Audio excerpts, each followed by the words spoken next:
Salve, salve pessoas, tudo bem com vocês? Eu sou Juju Couto, a Iduan, e você está na Serendipity Empório Céu.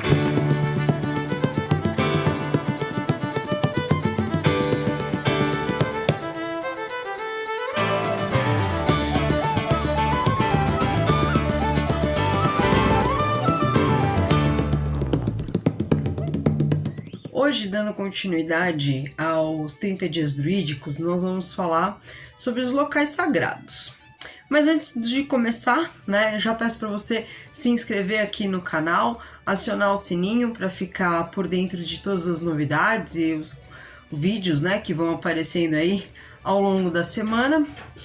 E fica ligado que logo mais eu farei um sorteio, de um jogo de Oan. Então, fiquem aí espertos. Bom, voltando então ao tema de hoje. Eu ia falar sobre Din-Shenhas, que são os locais sagrados dentro da cultura celta, tá? E aí eu acabei mudando os rumos desse vídeo. Falei assim, poxa, mas falar de cultura celta de novo, eu sei que é interessante, é legal, já vou explicar o que são Din-Shenhas. Mas eu falei, poxa, trazer um pouquinho pro Brasilzão, para esse conceito de Din-Shenhas pro Brasil. Como a gente começa, então, a falar sobre os locais sagrados.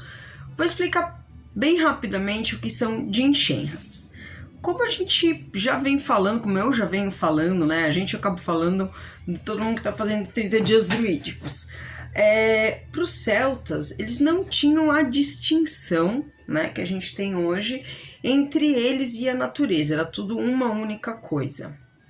Din-Shenhas é um nome que a gente dá para quando você tem um local que é uma paisagem sagrada. Como assim? É um local em que um deus viveu ou aconteceu alguma coisa ali e ele se torna especial.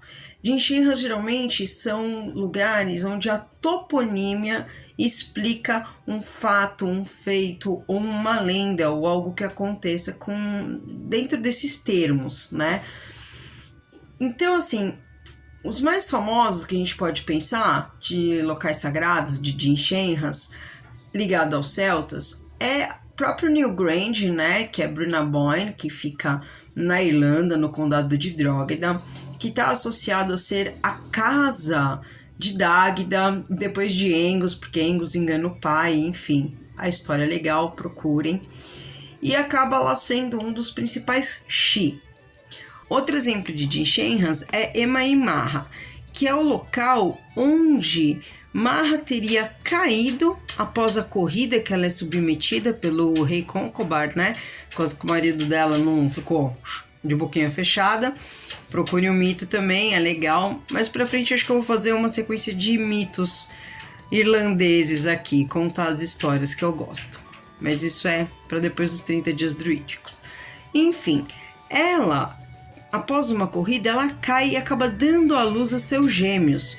E esse lugar fica conhecido como Emain Maha, literalmente os gêmeos de Maha. E tem inúmeras Din-Shenhas dentro dos países celtas. E hoje eu fiquei pensando, falei, poxa, eu quero trazer alguma coisa dentro do Brasil. E aí eu fui pesquisar e fui atrás de algumas coisas, e me deparei com dois textos muito bons. Dois ensaios, duas conclusões de curso de história, um da Universidade Federal do Paraná e a outra da Universidade Federal do Rio de Janeiro. E que eu achei bem interessante, porque eles abrangem, o que eles chamam de sítios sagrados, tá? E que são, na verdade, paisagens do Brasil ligada a culturas, que os consideram sagrado. Por que culturas, Porque o Brasil é uma miscigenação. eu queria sair daquela questão normal de catolicismo, né? Que geralmente você pensa em lugar sagrado, pensa lá na Abadia de Aparecida, que é o segundo maior prédio do mundo no catolicismo, né? Só perdendo para a Basílica de São Pedro, realmente em Roma. Mas eu queria alguma coisa natural mesmo, que trouxesse a questão do Jincheng-ras. Então, hoje vai ser até um pouquinho, talvez meio chato, espero que não, né? Eu vou tentar ficar assim mais descontraída, é porque eu vou ler algumas coisas, porque, né, fala sério, eu não tenho HD aqui suficiente para ficar gravando tese dos outros, já basta as minhas. Então eu vou começar lendo um trechinho do que o Mircea Eliade fala no seu Sagrado e Profano, para a gente entender o porquê que esses acadêmicos aqui do Brasil chegaram à conclusão desses lugares como que eu estou chamando de Jincheng-ras, né, de locais sagrados aí para algumas religiões, para alguns povos. Aqui a gente vai falar tanto do catolicismo, mas eu vou focar em algumas lendas que eu peguei dos indígenas, né, e também dos escravos, dos negros, né, dos que foram escravos aqui. E por que esses lugares são importantes. Então, por isso que eu falei que virou uma pesquisa meio que antropológica. Eu vou deixar aqui no link os dois papers, né, que eu achei, para que vocês, se vocês quiserem ler, se aprofundar, porque eu achei bem interessante. Então, o que Mircea Eliade fala? O sagrado se manifesta sob a forma de erofanias no espaço, ou seja, para que ocorra o ato de manifestação do sagrado, há a necessidade de lugares que sejam rotulados como sagrado, onde um novo campo de forças e de valores aparece para elevar o homem.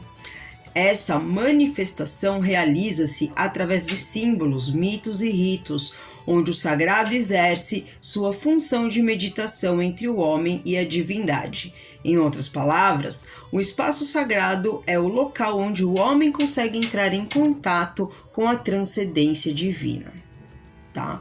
Então eu achei bem interessante, isso está dentro do Sagrado e o Profano, do livro do Mircea Eliade. E, como eu disse, o que eu achei legal aqui nesses textos?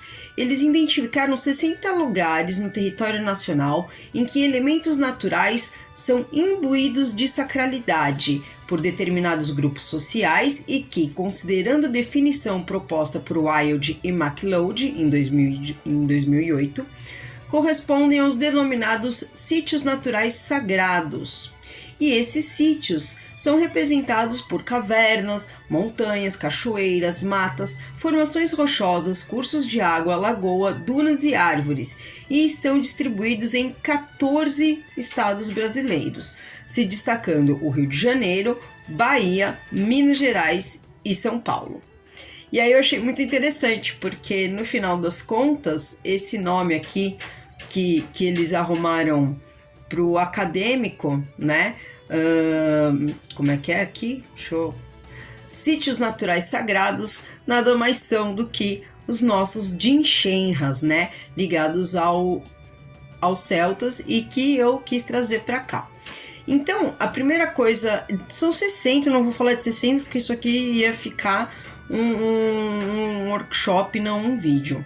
Então eu peguei alguns, né, que eu achei assim mais interessantes, mais legais, mas eu vou colocar aqui os textos para quem quiser se aprofundar, porque vale muito a pena entender essa questão da sacralidade dos lugares no Brasil, tá? Dos lugares naturais. O primeiro que eu vou falar, que eu acho sensacional, é o Pau da Missa, em Paranapiacaba, tá? O Pau da Missa, ela é uma árvore onde era rezada as missas no começo do século, quando foi fundada Paranapiacaba. E na falta de um quadro de aviso, WhatsApp e tudo isso que a gente tem hoje naquela época, as grandes notícias de Paranapiacaba eram aprensadas ali no Pau da Missa. Então, quem quisesse entender, saber quem morreu, quem casou, o que está acontecendo, as fofocas eram colocadas ali. Por que ele é um lugar sagrado? Porque você tem a missa rezada ali. Você não tinha uma capela ainda.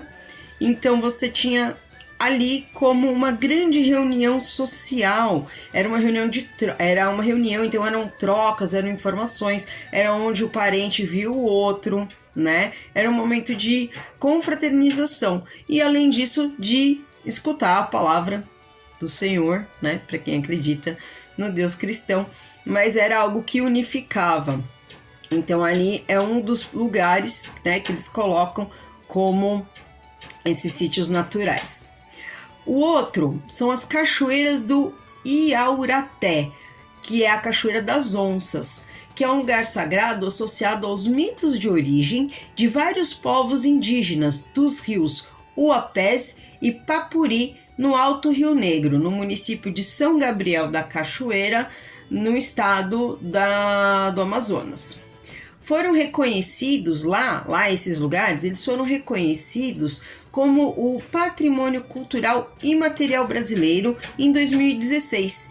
E esse é o primeiro processo de salvaguarda de um bem imaterial. O que é um bem imaterial? É um bem que está no meio da natureza, não está fechadinho numa caixinha, não tem parede, teto, né? É algo que você não pega, né? Apesar de ser caverna, de ser montanha, mas assim, tu não pode pegar e trazer contigo. Então eu achei interessante porque esse texto ele começa a discutir e trabalhar também quais são, né, os bens imateriais do país. Eu tô adorando, eu salvei tudo que eu vou querer ler, vou querer entrar em contato com essa galera, porque, enfim, é algo que muito me interessa. Vamos lá. Além das cachoeiras do Iaruatê, tem outros 2 lugares sagrados para os povos indígenas do Alto Xingu, no Mato Grosso, que são denominados Nossa, gente, meu tupi não é nada. Pera aí. Sagirengo e Camucauaca. Esses também foram tombados como patrimônios imateriais do Brasil em 2010. E esses locais eles estão associados ao Quarupi, que é uma cerimônia ritualística compartilhada por 9 etnias do Alto Xingu. E aí fui atrás do que era, né, a nerd maldita que não ia ficar sossegada se não fosse ver o que era o tal do ritual. E eu fiquei extasiada, porque é muito parecido com o nosso Samhain, porque ele é um rito para os mortos. Então, dá um pouquinho aqui da história que eu achei bem interessante. O Quarupi é um ritual de homenagem aos mortos ilustres, celebrados pelos povos indígenas da região do Xingu no Brasil. O rito é centrado na figura de Matuizin, que seria um demiurgo, que é o primeiro homem do mundo na mitologia tupi. E na sua origem, o Quarupi teria sido um rito que objetiva trazer os mortos de volta à vida. Matuizin, então, né, que é esse demiurgo, desejando trazer os mortos de volta, entrou no mato e cortou 3 troncos de Quarupi, que é uma árvore, levando-os para o centro da aldeia. Ali, pintou e adornou com colares e penas, mandou que fincassem os troncos no chão e chamou 2 cutias e 2 sapos cururu para cantarem com ele, e distribuiu peixes e bijus, que é um tipo de doce, para o povo comer. E aí eles cantaram, na esperança que os mortos voltassem. Acontece algumas coisas, quem quiser vai procurar o mito, que eu não vou ficar dando spoiler, mas é até aqui que o texto traz, né? E eu achei bem interessante. Então, ali, essa região, tá? Também é um de Enxenras, porque tá associado, todas essas 3, né? Estão associadas a mitos de criação, a mitos que trazem momentos de passagem dos povos indígenas, dos povos do Xingu, que são os nossos ancestrais, né, galera? Nós estamos aqui, nós cultuamos, né, os deuses europeus, a grande parte dos druidas, só que a gente tem que lembrar que a gente tá nessa terra, os ancestrais estão aqui, e se a gente não honrar eles também, né, que diabo de druidista somos nós, ora pois. Então tá. que mais que eu tinha para falar aqui? Aí eu peguei uma, claro, né, que o ser humano aqui vai pegar, viu macumba, vai pegar. Aí ligado aos povos afros, né, que vieram para cá em forma de escravos, mas que na miscigenação e, enfim, dentro, né, da onde eles conseguiam fazer os seus cultos, eles acabaram elegendo alguns lugares, né, de acordo com onde eles estavam, para fazer os seus cultos longe do olhar dos senhores, né, dos senhores de escravos, enfim. A gente sabe, né, que no Brasil, inclusive o texto da Universidade Federal do Paraná fala isso, ele explica qual a formação do candomblé e da umbanda. Então é um texto um pouco comprido, mas eu acho bem interessante para a gente chegar, né, nesses conceitos, tá? Então vamos lá.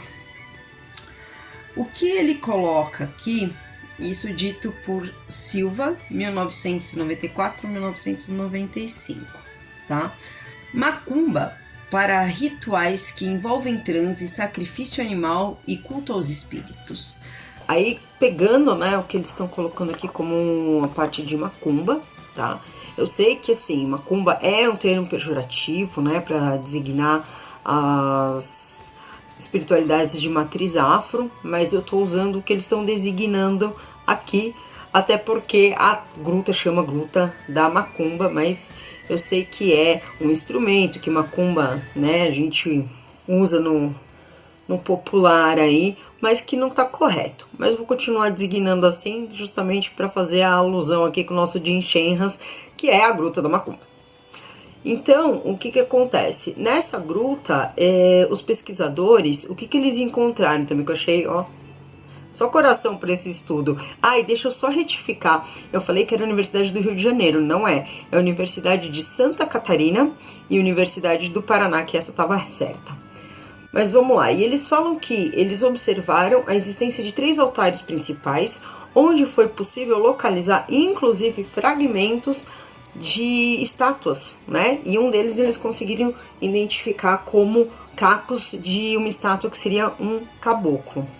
Aí, falar um pouquinho da Gruta do Feitiço. A Gruta do Feitiço, ela tá no mesmo lugar, tá? Que a gruta da Macumba, mas é um pouco mais pra frente. As duas, na verdade, como eu falei, os estudos vão estar aqui linkados para vocês procurarem, tá? Eles estão abertos, é só jogar no Google, você consegue baixar os 2 PDFs. Só que o que acontece? Os dois, eles estão numa área de proteção ambiental, famosa APA, né? Ou APA. Então é preciso uma autorização do IBAMA para ir visitar, né? Eu fiquei triste na hora que eu fiquei sabendo disso, né? Porque a louca aqui já tava querendo, acabando a pandemia, e visitar esses lugares. Mas eu acho que vale a pena tentar, tá bom? E da Gruta do Feitiço, na verdade, assim, elas são muito parecidas, né? A gente não sabe se há uma hierarquia, é o que eles estão questionando, para que tenha 2 bem próximas, né? Ou onde um era feito uma coisa, outro era feito outra. Então, porque nas duas são encontrados, né? O que eles falam como restos de oferendas votivas, tá? Tem alguns indícios de resto de comida, tá? Ou que a gente poderia supor que estavam servidos em agdares, né? Ou algo bem parecido que a gente usa hoje de agdar. E também de material de culto, né? O que é interessante na Gruta do Feitiço é que ela é em forma de encruzilhada, né? Aí tu já começa a pensar no que quer usado. Para quem entende aqui do riscado, né? Já fala assim, opa, tem coisa aí, né? Só as suas forças. Mas então também tinha isso. O que tem também na Gruta do Feitiço, que diferencia um pouco aí da Gruta da Macumba, são pontos riscados ou que seriam hoje pontos riscados, né? Eu vou ver se eu consigo linkar foto, alguma coisa assim, mas de novo, baixa o PDF que serve bastante, que é bem legal. Bom, o vídeo já tá bem extenso, eu vou acabar encerrando aqui, né, concluindo o que eu já tenho falado aí ao longo do vídeo, tá? Que a gente precisa buscar esses locais sagrados, né, em meio à natureza, ou colocar para nós, né, alguns locais sagrados, mesmo que não tenha tido um contato necessariamente, mas pode ser coisas da sua gnose pessoal, um lugar que você gosta de meditar, algum lugar importante para você, né? Dentro do meu clã, do Carcele, a gente brinca que a gente tem o nosso Jin Shenras em Paranapiacaba, que na hospedaria que a gente fica tem uma árvore, né? E ela é toda esquizoide, assim, ela parece uma trave.